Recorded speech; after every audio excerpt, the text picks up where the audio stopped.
साथियों, motivation quote है keep going, चलते रहिए, सतत चलते रहिए। Everything you need will come to you at the perfect time. ऐसा क्यों कहा गया है? साथियों, वंस अपॉन ए टाइम मैं किसी बुद्धिजीवी व्यक्ति के साथ बैठा था, और बुद्धिजीवी काफी अच्छे बुद्धिजीवी, मैं नाम कोट नहीं करूंगा क्योंकि वो किसी ना किसी तरीके से शायद गलत हो जाए, लेकिन एक बार मेरा उनसे विचार विमर्श चल रहा था और उनसे मैंने पूछा कि अपने आप को किसी लक्ष्य के लिए प्रेरित करने का क्या तरीका है। तो उन्होंने बड़े आसान शब्दों में कहा कि अगर आपको मिस्टर अंकित अवस्थी जयपुर से दिल्ली जाना है तो क्या आप जयपुर से दिल्ली पलक झपकते ही चले जाएंगे या फिर कोई सफर करना पड़ेगा, यानी कि केवल इमेजिनेशंस में जाएंगे या यात्रा भी करना पड़ेगी? मैंने कहा यात्रा भी करनी पड़ेगी। तो बोले आप जब यात्रा करते हैं, अगर रेल मार्ग से कर रहे हैं या हवाई मार्ग से कर रहे हैं या सड़क मार्ग से कर रहे हैं, तो आपने अपनी दूरी को नापने के लिए कोई ना कोई पैमाना रखा होगा जिसे हम माइलस्टोन कहते हैं। वो रास्ते में लिखा नहीं आता है कि दिल्ली अब इतने किलोमीटर, अब आपका ये स्टेशन आ चुका है, दिल्ली इतना किलोमीटर, दिल्ली इतना किलोमीटर।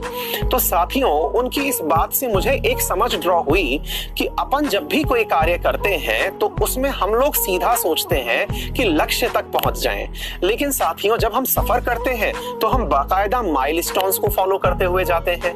अगर हम छत पर चढ़ते हैं तो सीढ़ियों से चढ़ते हुए जाते हैं।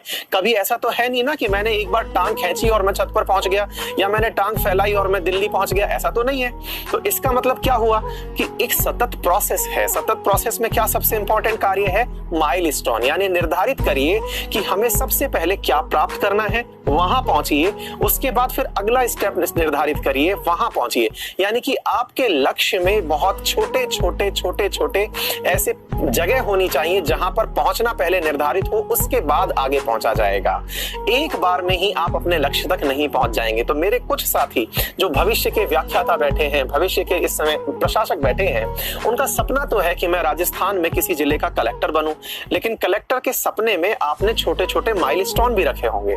माइलस्टोन से मतलब है कि पहले मेरी हिस्ट्री खत्म होगी, फिर ज्योग्राफी खत्म होगी, फिर मेरा रिवीजन इतना अच्छा होगा कि मैं कोई टेस्ट दूंगा तो उसमें से 80% मार्क्स लेके आऊंगा, फिर मैं पीटी देने जाऊंगा, पीटी में इतने % मार्क्स लाऊंगा, अल्टीमेटली सेलेक्ट होऊंगा।